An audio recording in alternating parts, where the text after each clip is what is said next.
critical mass. So let me begin.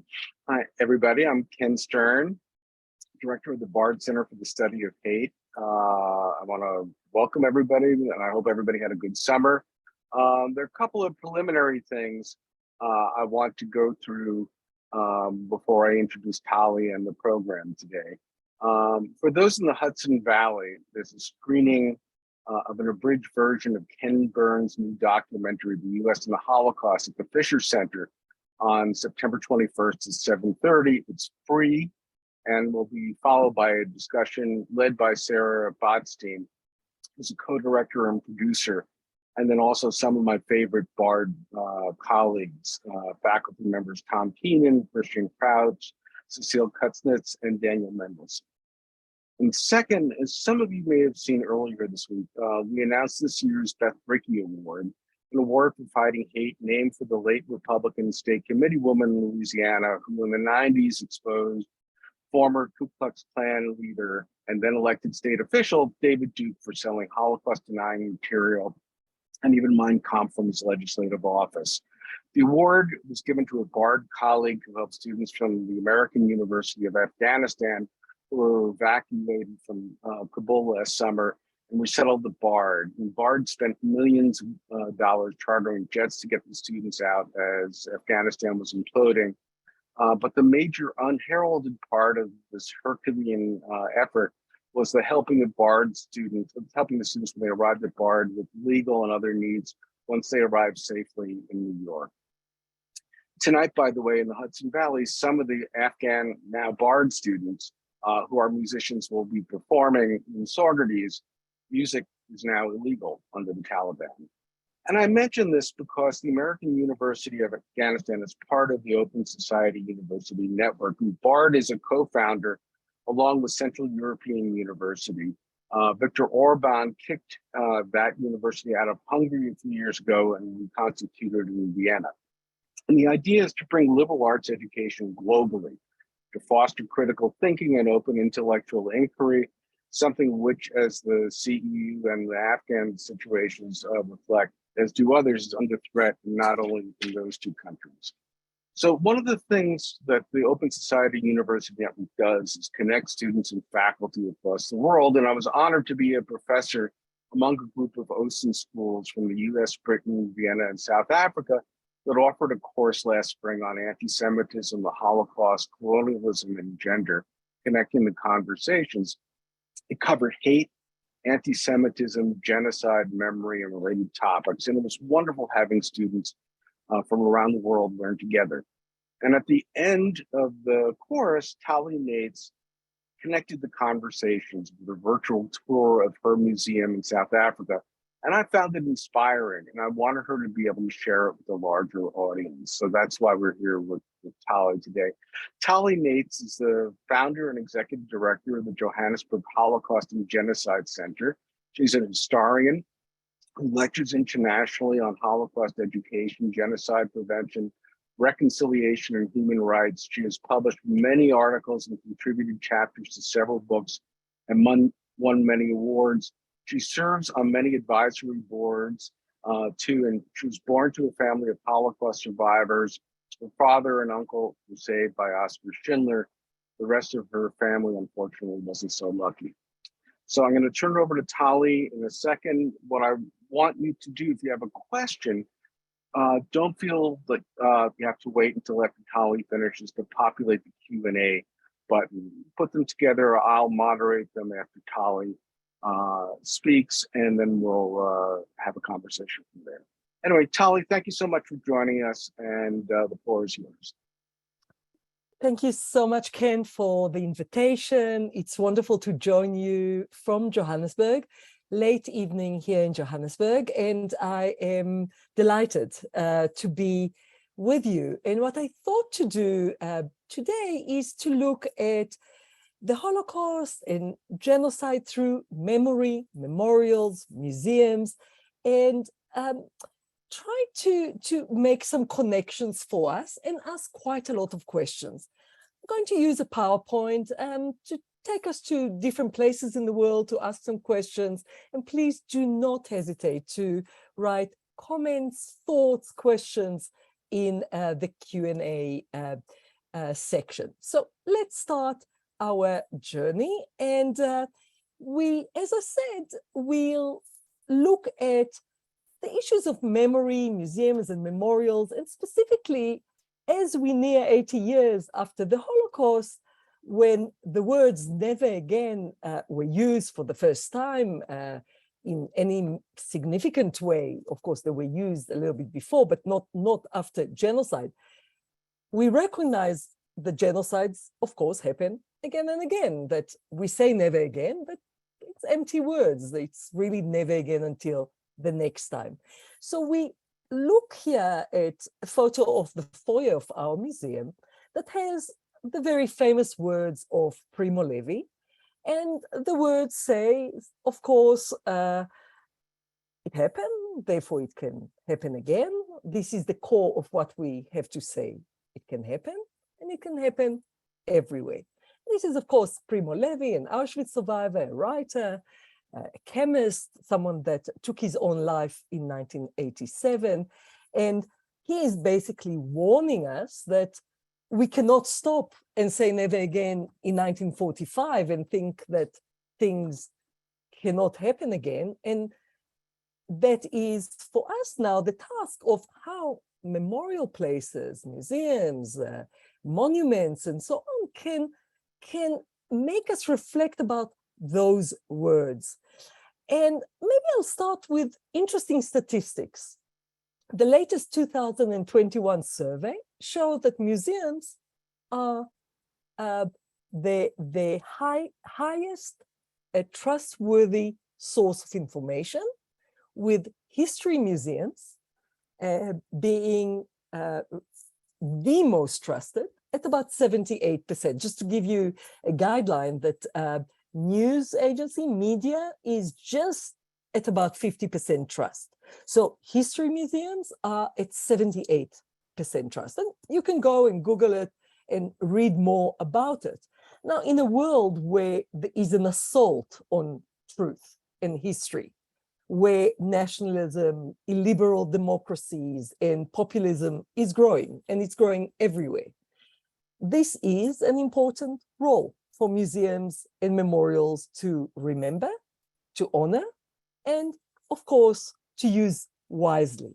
So do we, and I'm coming to you from a museum, but do we in that section do that? And how do we do that? So I would actually like to start with a personal connection to this issue, to this story, and to reflect about my own family's history that Ken mentioned very briefly. As Ken said, I'm a daughter of Holocaust survivors. You see in the picture my father, Moses Turner, on the left, my uncle, Henrik Turner, on the right, and their two sisters, Leah and Sila. They were a family of four. They were from the town of Novi Tag.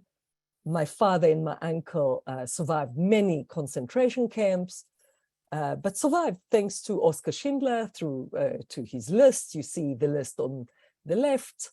This is page 10 of the list. You see the names of Turner, Moses, and Turner, Henrik, marked in yellow. Their sisters and my grandmother, Leah, were not so lucky. Them, together with all the rest of the family, were murdered. They were murdered in the Belzec killing center or death camp. I'll speak about Belzec a little bit later. And that happened in the end of August of 1942, actually 80 years ago, just about 2 weeks ago. Now, this influenced, of course, what I do. I'm a historian, I'm a curator, and of course, created a museum. And I am telling you this story because I want to take you back to memorialization, not only in a large scale, but also in a small scale. On Sunday, the 7th of November 2021, in Novi Tag, the same town where my father was born, at the Jewish cemetery that is demolished. I went there in 2004 and barely saw one tombstone standing. A grassroots organization in the Podhalia region of southwest Poland in the Tatra Mountains. This is about 20 kilometers away from Zakopane. An organization, grassroots Polish organization, people, not numbers, created a memorial to the murdered Jews of the town of Novi Targ. Dr. Carolina Pence, a wonderful, wonderful historian and researcher, researched the 2,900 names of victims of the town, including the names of my family. You see them on the right.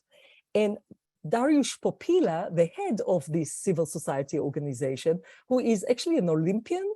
He is a canoeist and won medals, gold medals, Olympic gold medals as well, for a river rafting canoe. Dariusz Popila phoned me about a year ago in May of 2021 and told me that he found my grandfather's tombstone. Just to let you know that we looked, of course, in the cemetery in our visits there.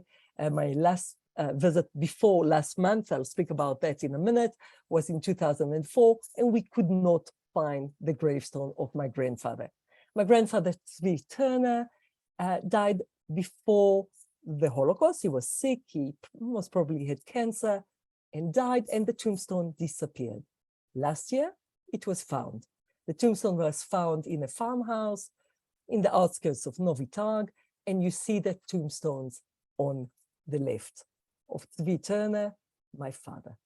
It is renovated, restored, and put back in the cemetery. Last month in July, I was there for the first time since 2004. I saw the very moving memorial. I'm getting emotional even speaking about it now, that the people, not numbers, the organization established, erected on the left-hand side, with all the memorial stones to the victims, the 2,900 victims. And of course, I saw the tombstone of my grandfather, Tzvi Turner. And for the first time since 1940, I could say Kaddish, the prayer for the dead, on that tombstone. It's of course not the grave itself, that we do not know where it is in the cemetery, but the tombstone is the symbol, in a way, for a family lost. And this is memory. This is memory now. This is not national memory. It's not on a large scale. It's a small town, but it is living memory and living memorials and activism on the ground. And I really want to speak today also not only about memory, but also about memory activism and the role of museums as memory activism sites. So, as you can imagine, my father, and you see a picture of my father, he died sadly quite a young age when I was a teenager, but my father's story played a huge role in me founding, of course, the Johannesburg Holocaust and Genocide Centre, and in a way, this largest museum and education center, memorial center in Africa, on the African continent, is a legacy project to their memory, those that survived, but of course those that died. And this is a little glimpse of the facade of the center, and I'll speak a little bit more about it later.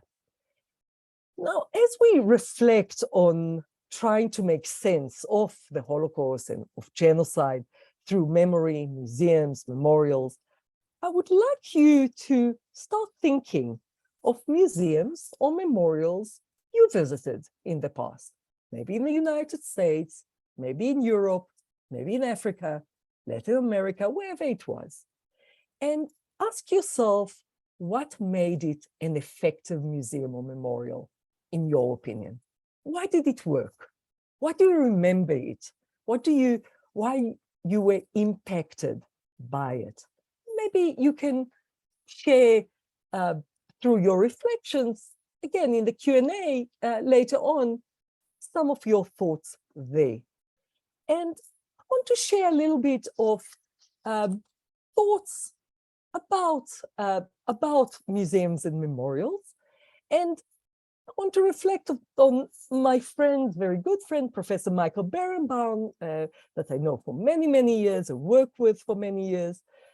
And he tells us that the place from which you remember an event and the time when you tell its history shapes how it is being remembered.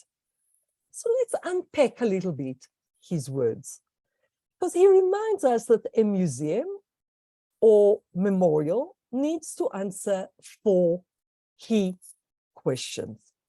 And those questions are very simple. What history do you tell? Of course, then what history don't you tell? So if you tell the history only through a gendered view, what don't you tell in that history? He also said to us, where do you tell this history is extremely important. If you tell it from South Africa, from the United States, from Poland, from Germany, from Rwanda, where do you tell the story from? With what do you have to tell the story? Do you have testimonies? Do you have documentation? Do you have objects?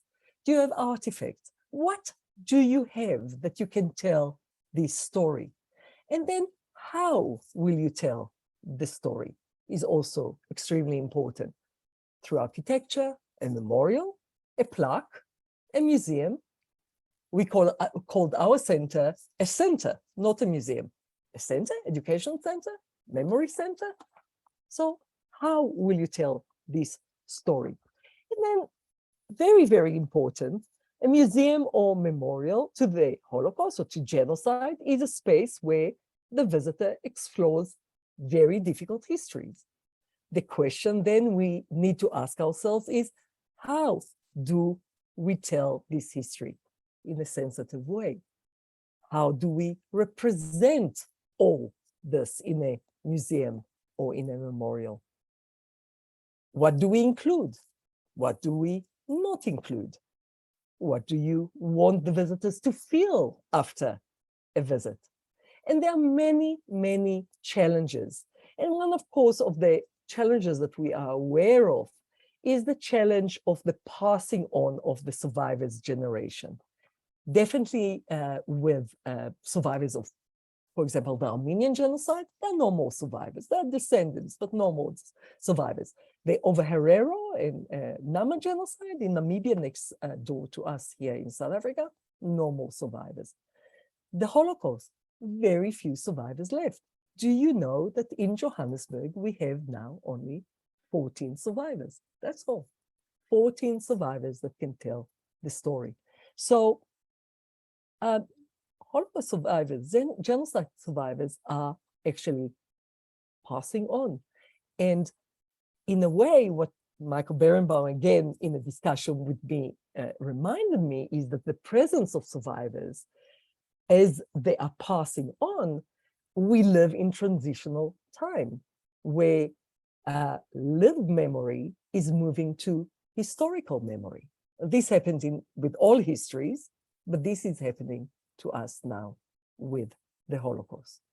So let's look then more into this, this history. Actually, let me just stay with this for 1 minute, because I want to reflect on a few other things. As I said, there are many challenges. And Holocaust survivor Elie Wiesel said, of course, to us, when you listen to a survivor, to a witness, you become a witness. So as the survivor generation is dying, and we have less and less survivors, the descendants, the second generation, and then those that listen to them, the witnesses, are those that are telling the stories. And they're not, of course, the only ones that are telling the stories. There are many, many other ways and other tools to tell that story.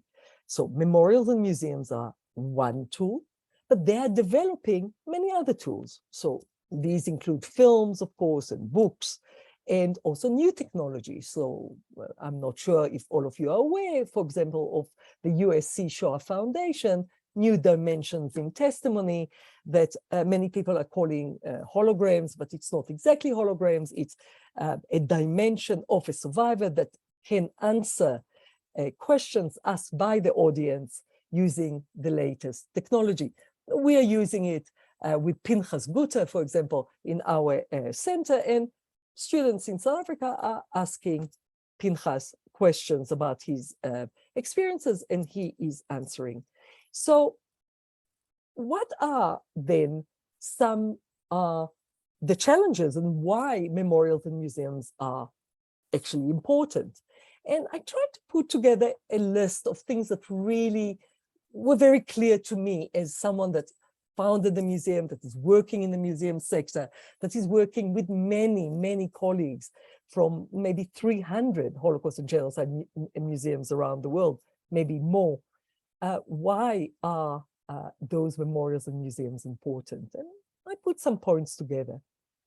They help us to recognize the past, to fight against denial of genocide, of the Holocaust. Of course, every genocide is denied, from Armenia to the Herero and Nama, to the Holocaust, to Rwanda, and more.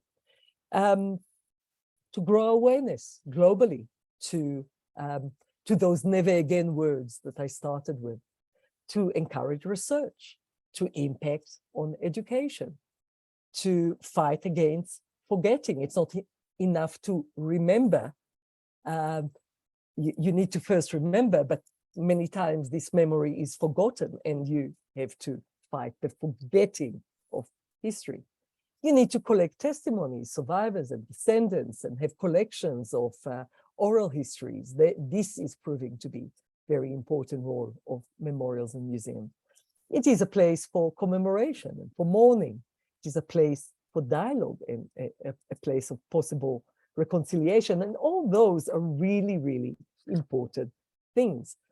For example, at the moment, we're working with the communities in Namibia that are working around the recognition of the Herero and Nama genocide as genocide, and working about finding a commemoration day. They don't have yet a commemoration day or a memorial or a museum.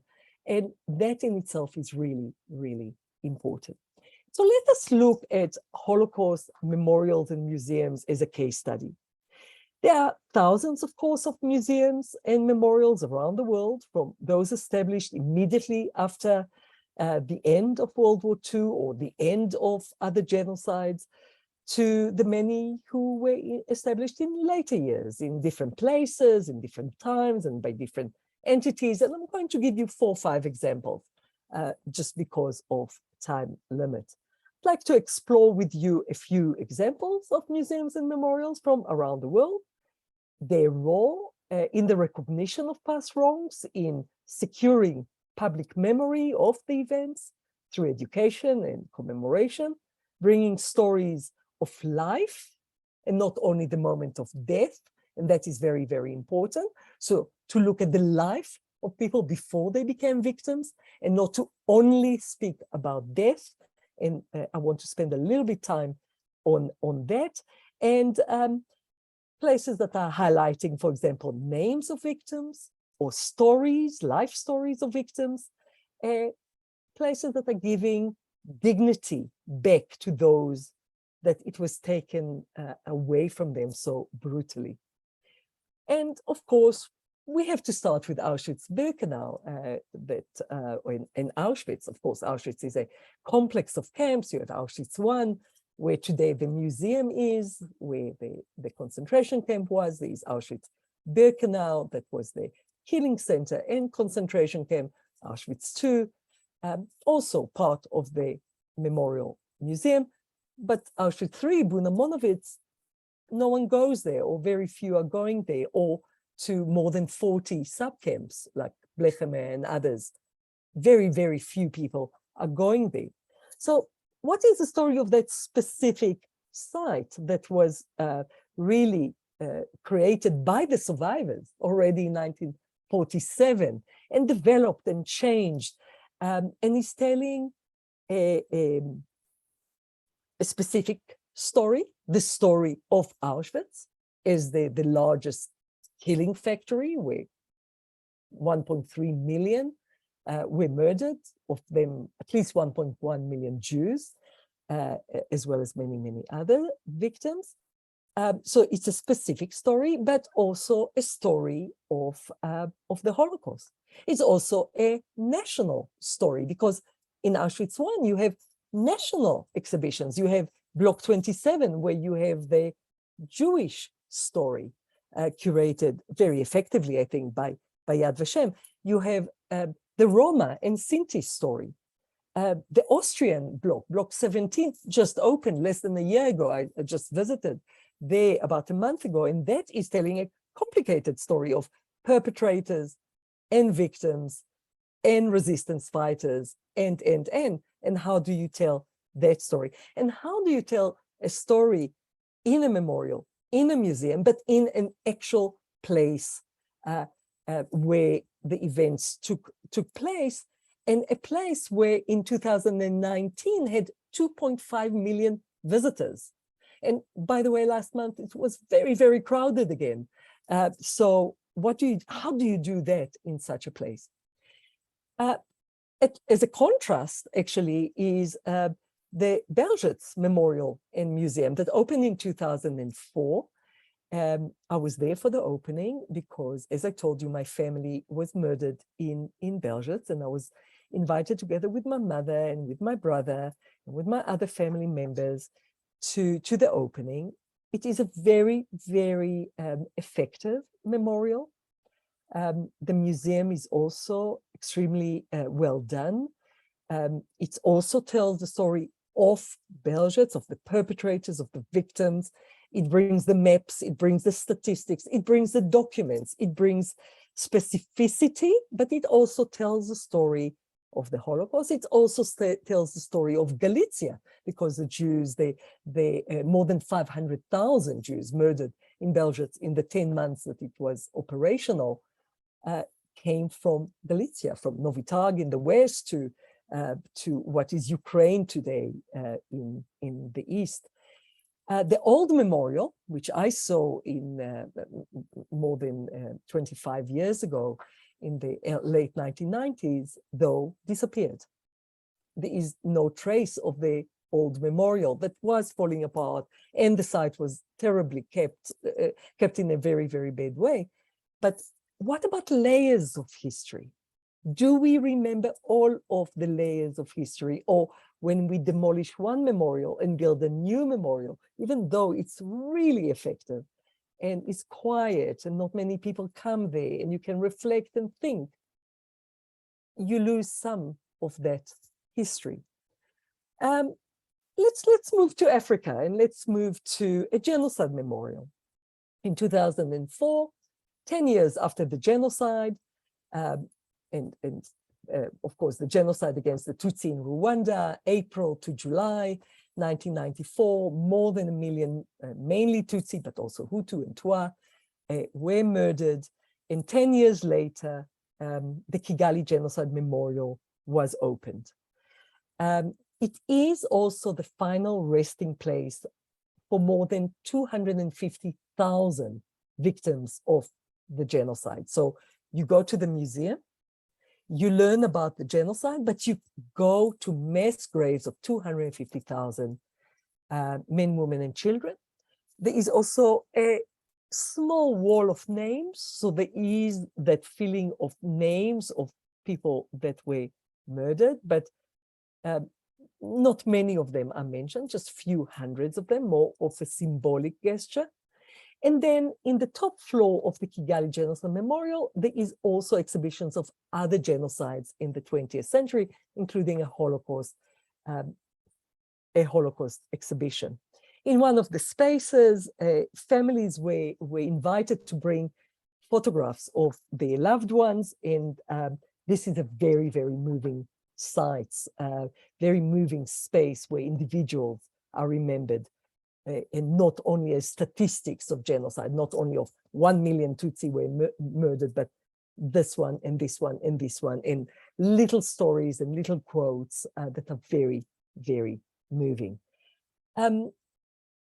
This is an example of a museum that was developed together with the city of Kigali, with survivors, but also with external support from Stephen and James Smith, that, of course, Stephen Smith, Dr. Stephen Smith, very famous, was the director of the USC Shoah Foundation until December.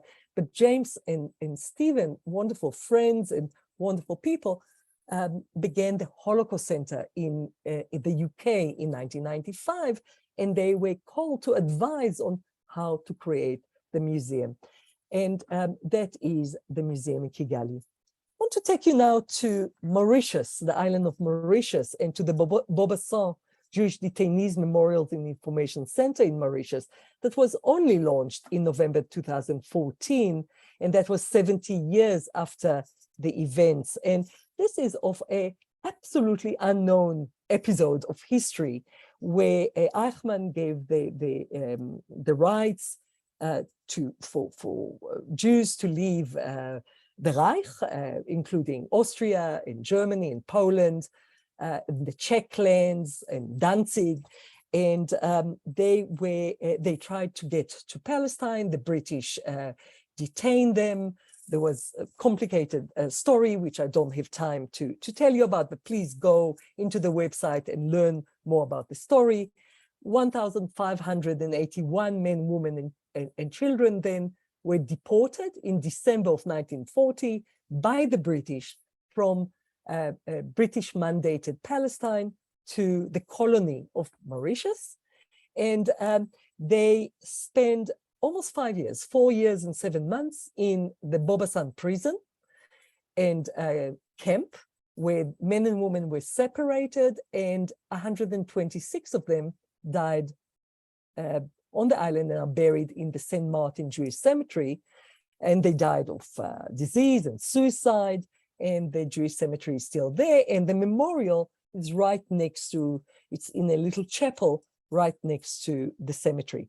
And this memorial, speaking about memory activism, this memorial that only opened, and we work very closely with, created a situation where the British government, for the first time in 2020, sent an acknowledgement letter of wrongdoing in what they did to the memorial in Mauritius. So actual action can come out, and even political action can come out through these memorials and museums. I'm running out of time, but it's very important for me to look at, when you create a memorial in a museum, what kind of curatorial decisions do you take? And there is a lot of questions that one needs to ask. I don't have time to go through everything, but from who is your targeted audience and what narrative do you tell, to how do you tell the story? Through what lenses do you tell the story? If it is different role players or gender, through life or death focus, through storytelling, all voices of storytelling, linear or thematic, Holocaust only or other histories, genocide only or other histories, mass atrocities, and so on. Do you link to your own country's history? Do you make connections to the present? So just very, very briefly. And I think these are all very, very important. And now that we are facing, you know, Russia's war in Ukraine, and if you think about museums and do you connect museums to today's situation, and I'm thinking about my own country, South Africa, that is shamefully quite neutral and even a little bit pro-Russian, I would say. And then what is our role as a museum, and how can we push the people of South Africa to think about the war in a different way? So to do programming and conferences and other things about it, to speak about it. Because again, if I quote Primo Levi, when he speaks about bystanders, he says, in spite of the varied possibilities for information, most Germans didn't know because they didn't want to know, because indeed they wanted not to know. So we all need to want to know. And I think museums and memorials play a very important role in that. So allow me in the last 5 minutes to go to our own center in Johannesburg, just to give you the answer of how do you remember actually the Holocaust in South Africa, which is a country that was on the margin of the Holocaust, was on the margin of the genocide in Rwanda. We were voting for Mandela in the same month, the same year as the genocide in Rwanda was happening, 3.5 hours away from us by a daily flight that is leaving Johannesburg. So how do we tell the story of Holocaust, of genocide? How do we use it as an entry point to make connections to issues society is dealing with today? And this is our center that we moved into the building in 2016, but we only officially opened all the parts, the permanent exhibition and so on in 2019. It's a public-private partnership with the city of Johannesburg. It tells the story of genocide in the 20th century, from the Herero and Nama genocide to Rwanda. In its permanent exhibition, the focus points are on the Holocaust and Rwanda. And in our temporary exhibition space, we talk about many other genocides, mass atrocities, and more. In the permanent exhibition, we connect every space, every story to South Africa, to the past, but also to the present, to past atrocities, colonialism, racism, apartheid, but also to current issues of xenophobia or Afrophobia, for example, in our own country. And we are non-linear, thematic. We use many voices. We use music and art and poetry and testimonies and films and audio and artifacts, and ask the visitor to engage throughout with all their body, with all their being, with all their senses. So you open drawers and you learn through watching films and interactive iPads and so on. So I think what is really important is that we connect it also to human rights abuses today.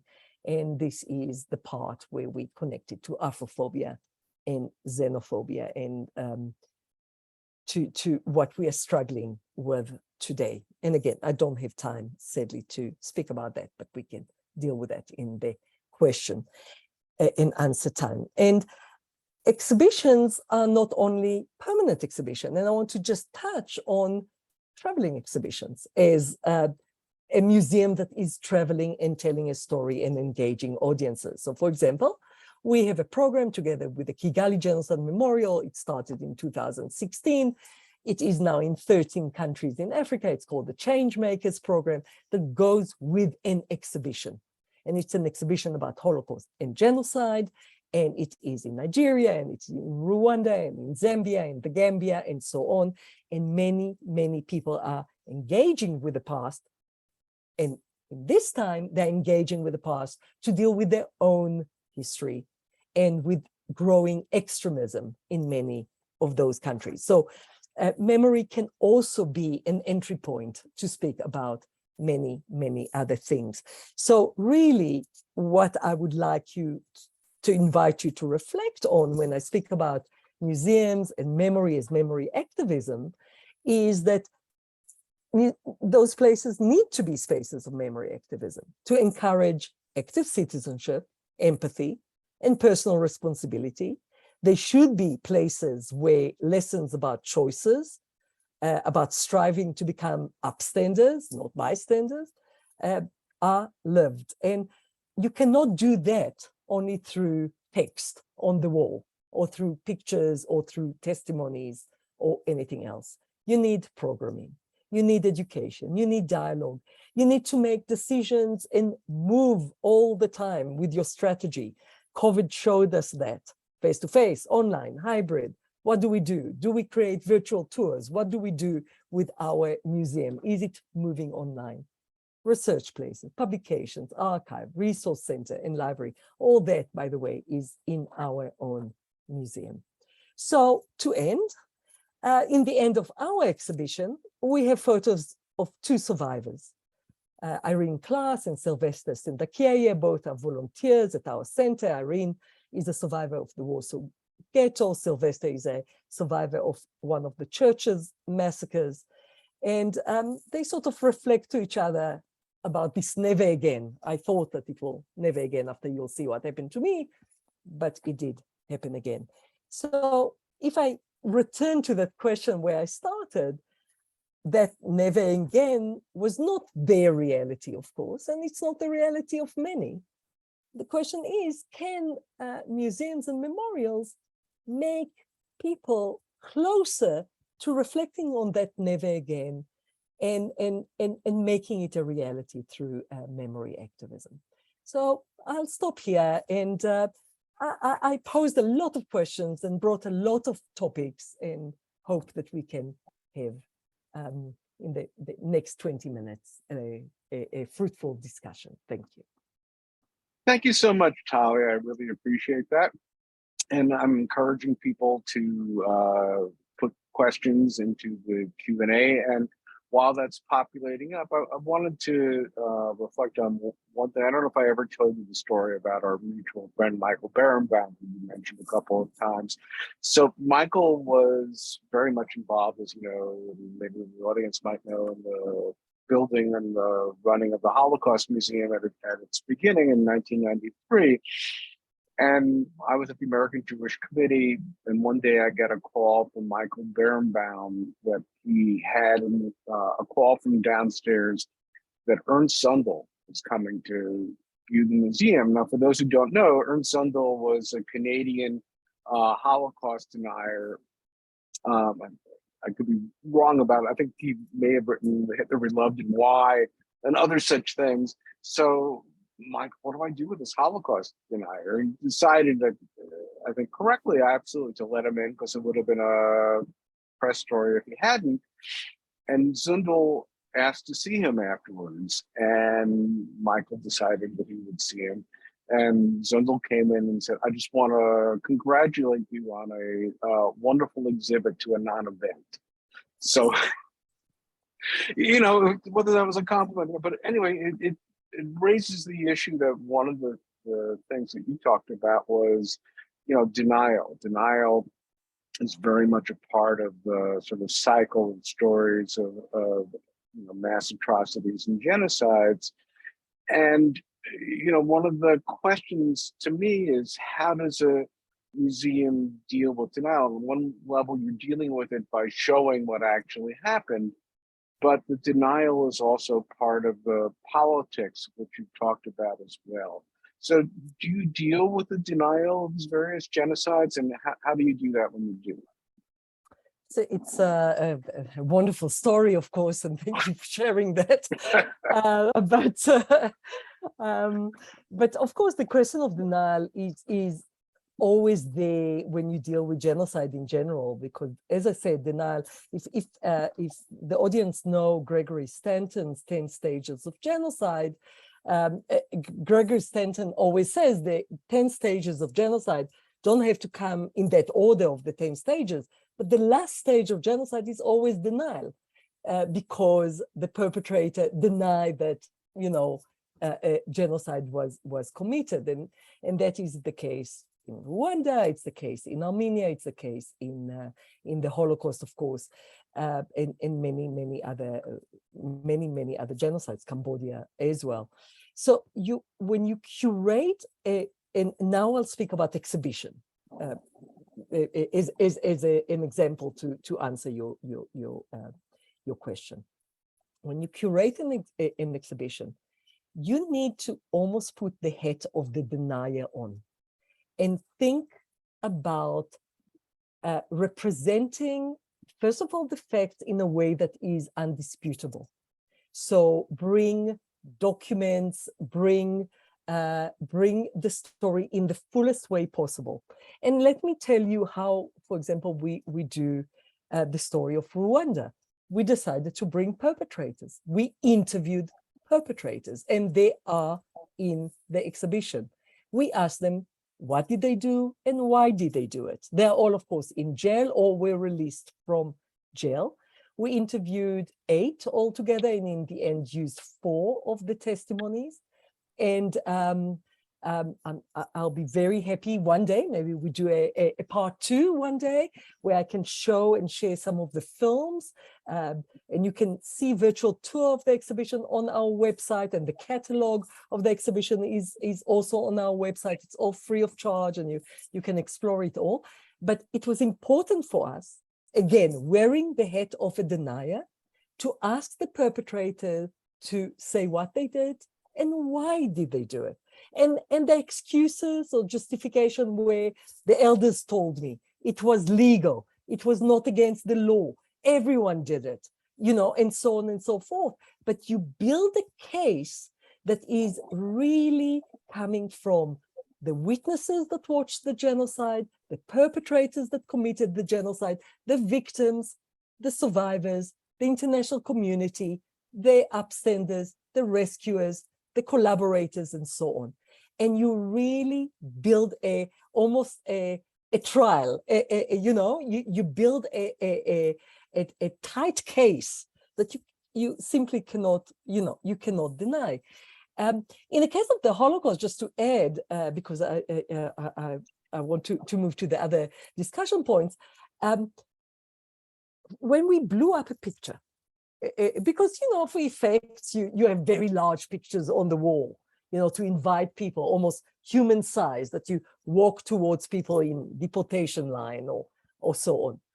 It was extremely important for us to have the original photograph right next to it, with the exact caption and the exact credit and the exact date and everything. So these are the little things that we really took care of. And I do believe that museums need to do that, sadly, these days, because deniers will come. And maybe, you know, I'll give you one more example. Sorry, I'm talking too much, but That's an fine. example that is coming to my mind. We have a space. I told you our exhibition is not linear, even though, of course, the history is history. It's sort of linear, but it's thematic. And we have a thematic space that is looking at choices and dilemmas. And we look at choices and dilemmas of not the victims, of everyone else. So from the neighbors to the perpetrators, to the bystanders, to the resistors and the rescuers and so on. Many, we do it in a very interactive way. We look at the gray zones and so on. And then on another wall, we look at the choices of the survivors, to speak, not to speak, to take revenge, to seek justice, to keep their faith, to lose, you know, their faith, and so on and so forth, to be hateful or to, you know, choose love, you know, to do all those things. And on that space, it was very important for us in a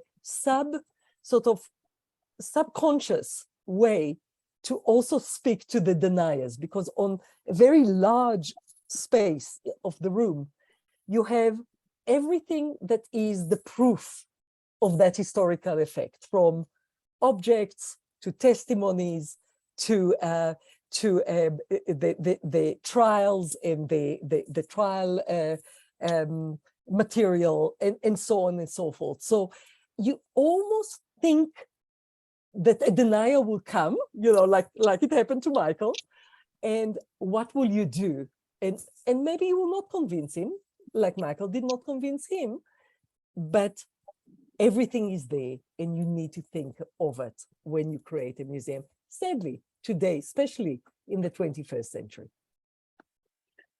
Thank you. So let me review one of the questions, and I'm going to murder the French, but wanted you to comment on the Velodrome, the Heiberg, a statue memorial in Paris, erected only several years ago to commemorate the roundup of French Jews and subsequent deportation to the camps. What can you comment about that? So I'm not sure that we are, it's the same. I saw few statues in Paris. There is the deportation the deportation commemoration next to the Seine. There is, of course, Memorial de la Shoah. There is the Children Memorial. Maybe that's the one, the glass one. Maybe that is the one that the comment refers to. I'm not exactly sure, but France. My comment is France came late to the party. That is actually my comment about France. They started to look at themselves as collaborators, at times perpetrators, and not only resistance fighters. We are all resistance fighters very, very late. And even today, there are some challenges and some difficulties in the story. And I'm certainly not an expert on the French story, but René Poznansky and Tal Brutman and many others are writing extensively about memory in France. And I think it's really, really important to recognize that they came late, but they are dealing with it today.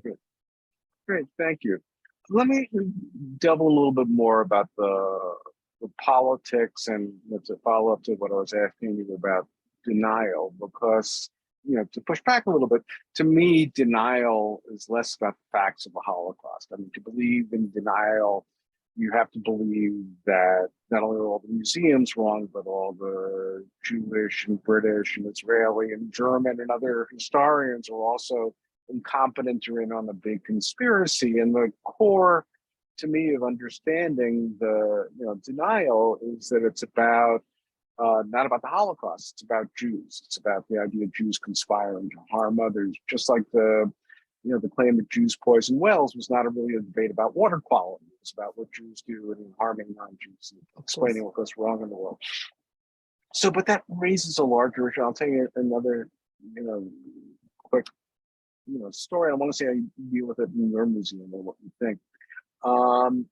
So on the politics of all this, I mean, years ago, I think when Sarah Bloomfield was with the museum, she asked me to come and look at some new things that she was doing there. And I did, and I thought it was great.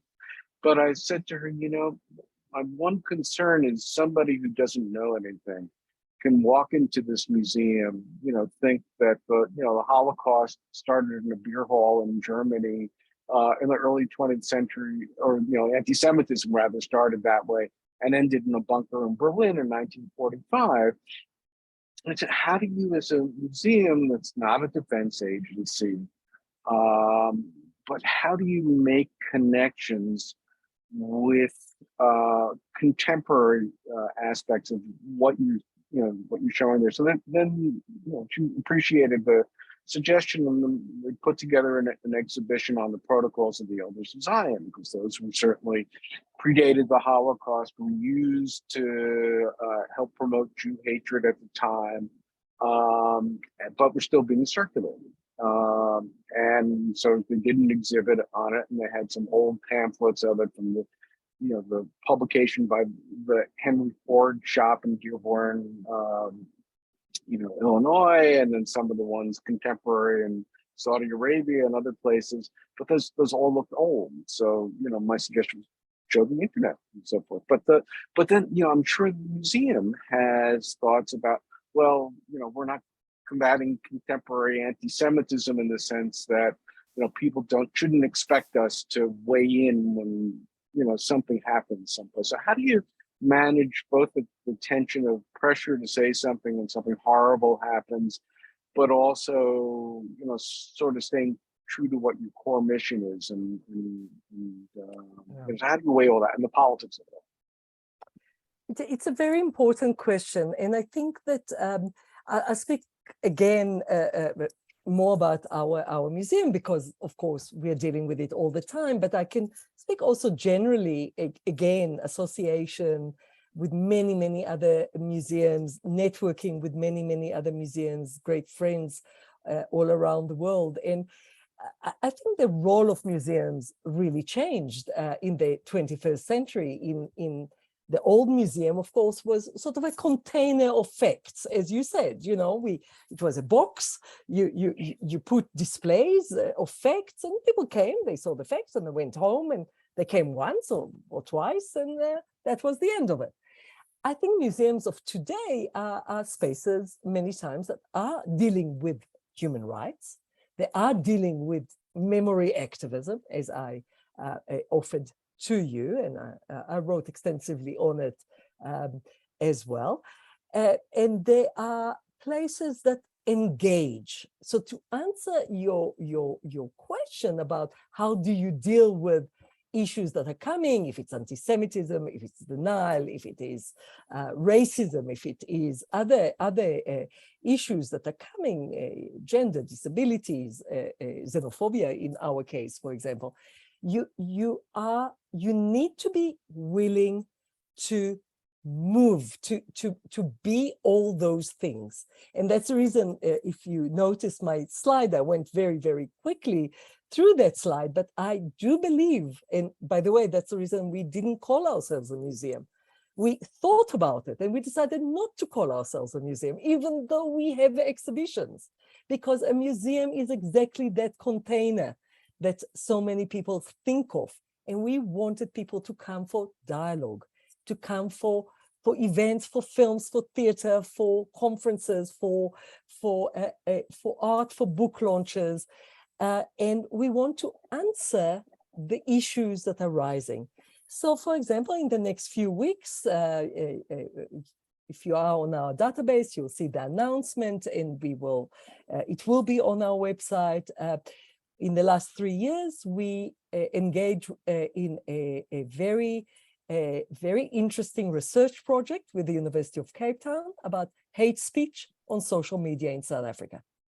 And it is looking at Facebook, Twitter, and TikTok, and it looks at anti-Semitism, racism, and xenophobia in South Africa on social media. And it is coming out with recommendations, and I see our role also there. So our role is to be on the front line of looking at some of the hatred and hate speech of our world, and research it, and create publications about it. That is my belief. Thank you. Let me ask you, I guess, maybe one final question. It goes back to the course that I think we both really enjoyed being part of in the spring. And we have a colleague, Adam Levin, who talked about multi-directional memory. So I learned a lot in this course too, right? And he defined multi-directional memory in part as looking at present life in light of a remembered past. So it isn't just like, here are the facts of the past, but how do you, looking at the past to define, we all do it, to define our present moment.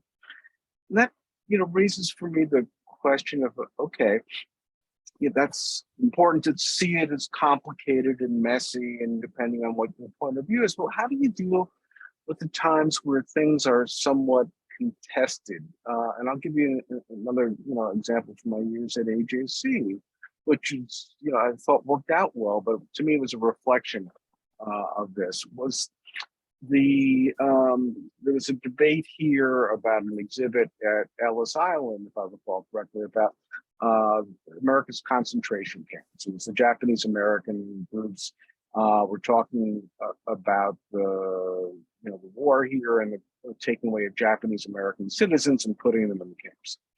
And the initial reaction from the Jewish community is, you can't use that word. That's not only is it sort of our word, it distorts, it denies to a degree. But there was enough goodwill for people to sit down and to work out what was going on here. And what the result was a decision to support them keeping that name. But the first thing that people saw when they walked into that exhibit was a very concise paragraph that's first made the differences. This was, it's different than, there weren't medical experiments, people weren't lined up and shot, they weren't gassed, and so forth. But also ending with a commonality that in both instances, there's a group in society with power, state power, that decided to take away part of the community and vilify and isolate them and the rest of society, let that happen.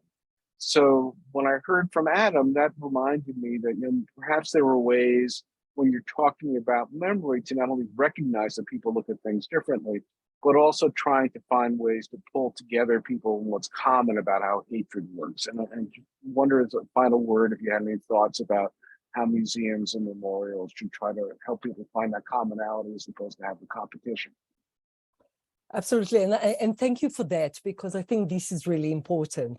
Finding the parallels, finding the distinctions, but learning and learning lessons from history and making some connections. I use the words connections quite a lot, and I invite everyone here to listen to our podcast. We have amazing series of podcasts with experts, different experts, talking about sleepwalking through the assault on democracy. Andrea Petto is one of them. Bjorn Krondorfer is another. Steve Carr is another. And we actually look at the dangers for democracy today through historical case studies: the Holocaust, genocide, mass atrocities, Stalin's Soviet Union, and so on. And we look at the dangers through history. And I think that's what we need to do. And as museums, I believe that this is a very important role of museum, to say, this happened in the past, don't go to sleep, because those warning signs, maybe not exactly, maybe Auschwitz will not be built again, but it does not mean that the genocide cannot happen or mass atrocity cannot happen. And I think that we actually have the power and the trust, and that's the reason I brought the survey of trust in museum. We have the power and the trust to actually make people connect between the past and today's world. And I do hope that people start to do that more often, because I think our world is not in a good place at the moment, and we do need every help we can get. I couldn't agree with you more.